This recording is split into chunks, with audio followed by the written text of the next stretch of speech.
Hello and welcome to the Pat Podcast, episode 22. Yes, 22, and boy, has it been forever for us to get this out. I believe you will notice that I do not have my usual camera in front of me, and I apologize to you YouTube viewers who can't see this beautiful mug in 1080p. I'm sure you're all very disappointed, and I don't know what I was saying. I'm supposed to say, if you like this video, please consider subscribing and hitting the little bell.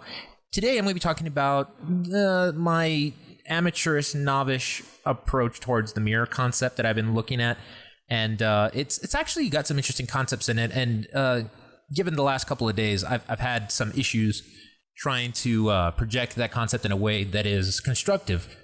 And it's not until recently that I think I finally figured out some things, at least my version. For those of you that know me, there's a very high chance I'm talking out of you-know-where because I may not have the capacity to articulate it the way that it's meant to be said. So what you're going to be hearing is a rough version of my own version of it, which is basically just stuff that I agree with, stuff that I don't agree with. You'll notice me reading some notes, so please bear with me because it's a long concept.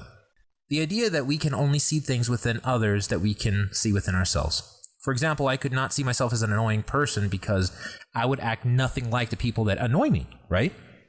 However, the version of me on display for others to see could actually be considered a completely different person, entirely from myself. And I was thinking about it. What I may see as friendly and encouraging could in fact be seen as, unwelcome and insistent. This makes me rethink another podcast I was about to put out about people who annoy me. I was reading through some blogs and I was rewatching that podcast and I realized it's kind of harsh, and I wanted to understand why I thought it was harsh. I want to paraphrase what I understood as to not take the original intention out of context, but essentially, when someone else's personality makes you frustrated, there is most likely something about yourself that you see in them that you are in the process of trying to fix. Anything that reminds you of how your own negative personality flaws, self-deemed of course, can instantly invoke a visceral reaction because now you see this behavior as unacceptable. You never think it's a bad thing to leave the milk out until one day the milk goes bad, and then you're very strict with yourself about leaving the milk out, but then somebody else does it and you tear them apart. And the frustration of the reaction that you have to other people who demonstrate flaws that you don't like about yourself, it's hard to see that maybe the other person just isn't ready or has had to face their own flaws in such a way that they would see the necessity to change them. I would imagine that in some cases, life experiences teach you these lessons on slower or faster, depending on your current speed to self-awareness. For example, a person who constantly attracts people who betray them. This might be a result of abandonment issues. And all you've allowed yourself to perceive of the world around you is a reality where only you cannot trust people. Or there's no one in the world that you can trust.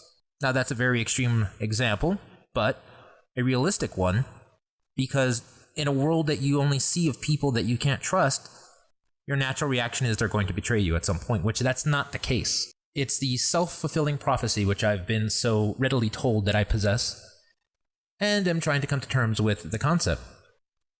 Me personally, I tend to love the I told you so button. Who doesn't love a good I told you so? I mean, really, if you think about it. I told you so. Or that quiet pause when something goes wrong that you know that you told somebody about, and you just say nothing, and they look at you like, don't say okay. But, I can't imagine a time in my life where I haven't made a point to tell people that even I work with, I told you so. But in essence, that means I'm only subconsciously attracted to people who disagree with me so that I can satisfy that desire to say, I told you so. If I were so disheartened by people that I feel like I constantly have to correct, wouldn't I just gravitate away from them rather than surround myself with them? My ego demands that I only exist in areas where, in my mind, I know better. It sounds incredibly arrogant, and that's because it is. However, the point of recognizing the issue is my way of trying to slowly come back from the impatience I show others by understanding this new flaw with my personality. Anyone I see demonstrating that same impatience with others or are controlling, I tend to snap at them because in my mind, I see a trait of myself that I cannot stand and I am trying to fix. However, that's not right. Should. The word I know most people who know me know I despise. I cannot stand the word should, implying somebody knows what you should do or shouldn't do. In some cases, they're right. You shouldn't stick a fork into an electrical socket. That's probably not a good idea. But I'm talking about more opinion-based conversations. That word is annoying, and when used on others, it's annoying when it's used on others or used on you. But it's borderline dangerous when you use it on yourself. It implies that the traits of the ideal person in your mind don't come naturally to you. And this idea that it should is really a narcissistic notion.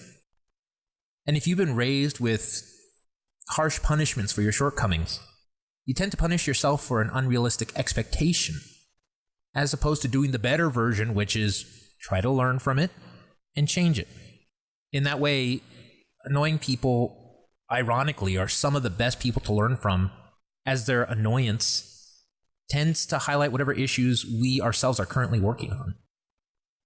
People, perhaps the belief that we can't forgive ourselves for our flaws is a reason we can't disengage calmly from people who annoy us.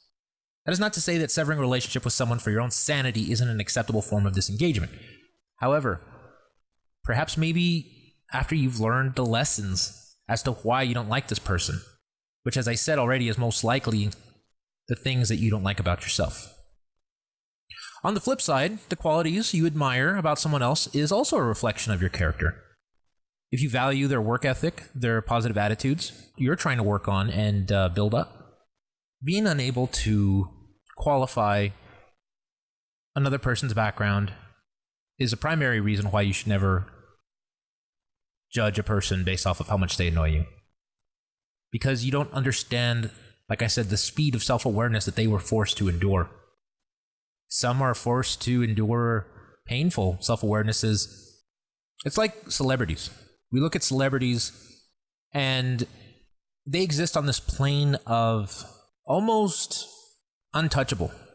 I mean, you have to be blind not to see that celebrities get away with doing the worst stuff in the world and they somehow come out on top. So us as humans naturally tend to see the more successful humans as a desirable goal in how to relate to the world. As to how many times people do it all the time when they tell jokes. They heard the joke from someone, so they go and they tell someone else because they want to have the funny laughter that they got from somebody else.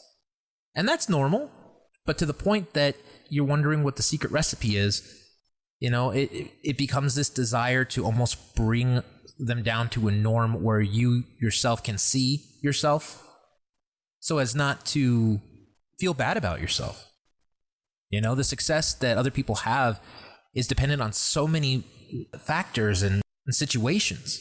The idea that you lack something falls back into that realm of the should. And like I said, it's borderline dangerous when you do it to yourself. Why don't I possess the intuitive, innate desires and abilities to do the things that have made this other person successful? When, ironically, if you were to probably ask the other person, Keanu Reeves, for example, they probably wouldn't see themselves as successful as you do. But that's because we don't understand what they had to gone through to reach the level of success that they did.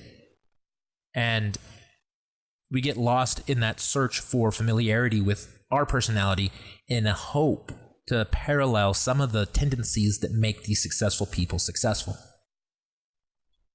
And at the same time, when they demonstrate traits that we don't like in ourselves, whether it be intolerance, whether it be impatience, whether it be just unkindness, or general just perceptions on reality, you tend to disagree with that person on a personal level because you see the frustrations that you've argued with yourself in them, and you attack. You have a hard time accepting that from the people that you're trying to learn from to emulate success. But that's an inherent flaw that all human people have. It's not to say that we're beyond the emotional attachment that comes with desiring to be a better person. For the sake of, selfish reasons too. We want stability, we want security, we want financial worth, we want respect, we want notoriety. But perhaps we try to align ourselves with our personality as a shortcut to earning the respect for yourself.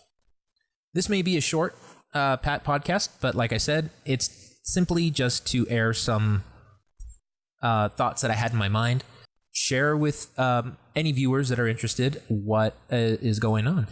The Jackass Express themselves, the guys are doing great work. I've never seen them work this hard before, and normally that's just kind of like, fluff, but they actually have been doing great stuff. We have videos coming out every week, at least one, thank God. And in addition to that, a few Pat podcasts. We recently did a JE podcast where we talked about the incidents that happened in El Paso, which have had an effect on all of us here. And anybody who says it hasn't is lying, but it's the truth. And for that, to go listen to the latest Jackass Express podcast before this one came out. The guys do a very good job of helping articulate the frustrations that we faced. And kind of spurned some of the impatient attitude from myself that I am now trying to recover from, because I don't want to ever take people for granted. Take people who are good-hearted people, or at least trying to be, because no one's perfect. Everybody has severe flaws, as I said before. But I'm trying to myself to say, I need to do better. We all need to do better. But that's a personal issue for all of us, and we go one day at a time, right? I think I'm going to call it there. Thank you for watching this episode of the Pat Podcast. Once again, if you would like to share this video, you'd like to comment and or subscribe, we would be very grateful. And I will go out of my way to read every comment and every consideration of anybody who leaves a comment on our video to the podcast.